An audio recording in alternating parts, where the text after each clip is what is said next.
What's up everybody, it's Andrew, and in this video I'm going over the Mega Construx Black Series Heroes Wave 3. Real quick, I want to mention this. This is a blister pack from 5 years ago or so, and one from 2021, and you can see that the company is making a conscious effort to reduce the amount of waste plastic that they produce. I think that's something that's definitely commendable and good for the environment, and probably doesn't hurt their bottom line either.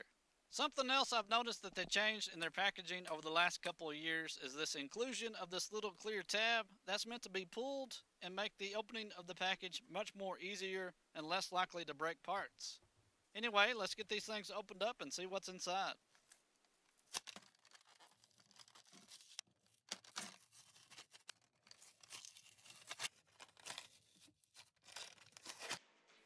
Alright, first up, it's our Robot Claptrap Blue from the Borderlands series. The main color here is blue with white for the details. They also have some dark gray and black for the other parts.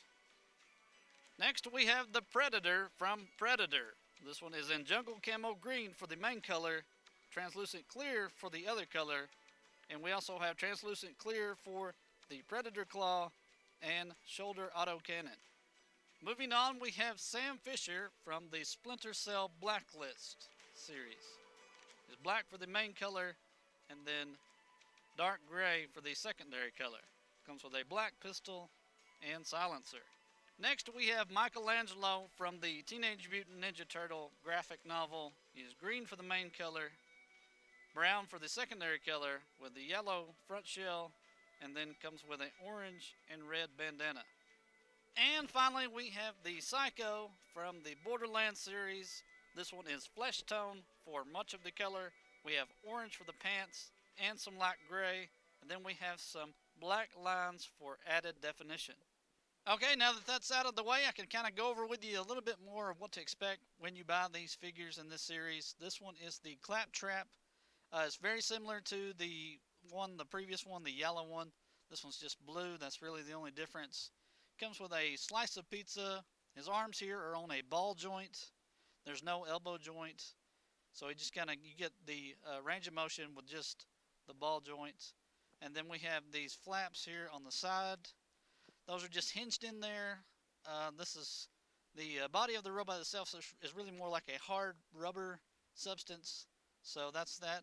The antenna here on top is easily breakable. Be careful when you're putting that in there, or that will just, snap right in half. You don't want that. I really didn't care much for this figure at first. I wasn't really that enthusiastic about getting it, but the more I look at it, the more I play with it, I understand that they really packed in a lot of details. I really think that that's kind of growing on me a little bit, how they designed it. This is an actual rubber wheel on the bottom, and that spins freely. You got the full 360 degree rotation off of that. Also a nice little printing of the warning there on the front against a red background. Good crisp print off of that. Another thing they have here is this little camera, the eye of the robot. This one was a little stiff coming straight out of the package from the manufacturer. But once you get that loosened up a little bit, work around with it, I think you can manipulate it a little better without having to use any special tools. So this is just a really great little figure, a nice little addition to this series. So if you have a black light, you can shine that on some of these mega figures, and you can kind of show some hidden detail and some of the more different thicknesses and opacities of some of the material they use. This one's not a great example of it, but you can see some of the different details, sort of highlight the details a little better. Alright, next up is the Predator. This one is in the translucent clear for the most part, and then they have these jungle style printings on the front and the back of it. I have a small complaint with the Predator claw. They could have made that handle just a little bit shorter, and that would have made that fit up against the forearm a little more closely.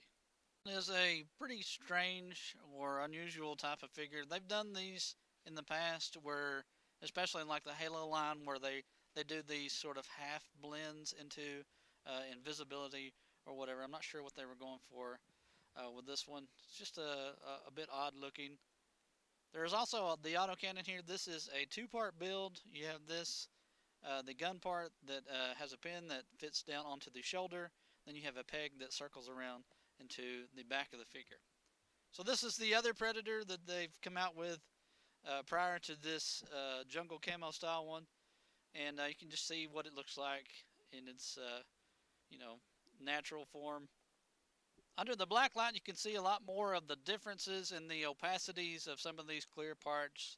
The darker ones are going to be the more dense material, and the lighter ones the less dense. Alright, moving on. Next we have our Sam Fisher from Splinter Cell Blacklist. And this is a pretty good looking figure here. I like this one quite a bit. This one comes with a pistol and a removable silencer. Just a great looking figure overall. To me, it looks like they've utilized a lot of their Call of Duty assets to compose up this figure and make it the official one from the game. They did do some printings here on the forearm, and he has some bandoliers on the thigh, and he also has some rubber knee pads. Just a really great figure overall. Most definitely a fan favorite out there for somebody. The only real complaint I have with the figure is the fact that the goggles, the night vision things that he wears over his eyes are not removable, and that's kind of like a missed opportunity. I know that they have the ability to make small parts that are removable like that. Just wish they had. That would have really increased its playability. Or if they couldn't made that part, then they could have just made a head mold without those on there, and you can at least have an option to swap those out. The legs on this are the World War II style legs, where you have the entire boot come off right at the knee there. So that's something that they've also utilized from some of their Call of Duty line. So this is one that you could troop build. You could buy a bunch of these and swap a lot of the parts around, since this one is compromised of so many of the common parts, and have your own little custom covert squad of operatives. Underneath the vest, there's nothing special. It's just a plain black shirt. No Tom Clancy for life, unfortunately. Hopefully with this figure, it means that we're getting more from those shared universes and different figures. Under the black light, you can see there's no paint defects or parts from different batches. Alright, we're almost done. We got the next figure here. This one is the Michelangelo from the Teenage Mutant Ninja Turtles, the graphic novel. And this was a pretty good figure. This is the 4th turtle to come out in this style, and if you've been waiting for this one to have the complete set of the 4 turtles, this is the last one. This one is Michelangelo. He comes with 2 nunchucks. The proportions are off just a little bit, but I do think they are a good fit for their look anyway. The chain itself is just a rubber band in a chain mold type thing. They do slip out of their little holder there actually quite easily. That's something that the gap of that could be a little smaller. That's something that you could definitely customize if you so chose to do that, and just kind of bend that in a little bit and make it a little less likely to come out. So this is a really great figure. I like the details of that, and got that really gritty kind of comic book style look to it. And this one comes with the original red bandana that all 4 turtles had. They all had all red to begin with, and it was only later that they added the different colors to kind of give them their own distinctive look. So this is a great little figure here. Here it is under the black light. You can see some of the highlights of the colors. No real issue with this one either. Alright, so we're coming up on the last figure to go over. It's the Psycho from Borderlands. This is another great figure that they came out with. This one is probably my favorite of this group, just because of the amount of detail that they put on this, and the printings and everything is really well done. The molds are crisp and clear.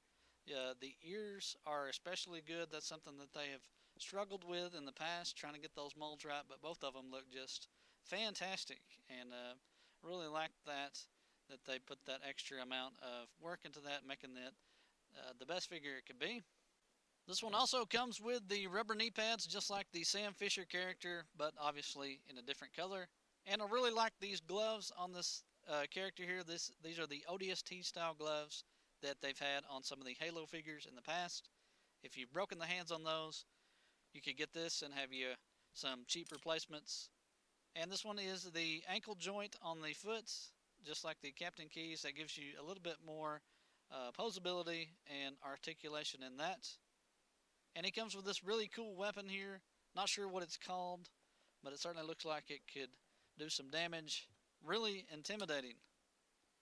This would be another good one to troop build and have just a whole army of Psycho characters. Under the black light, you can see some more of the details. The tattoos are more prominent. You can see some of those markings a little better. Also, the vibrance of the orange in the pants and the detailing on the face mask.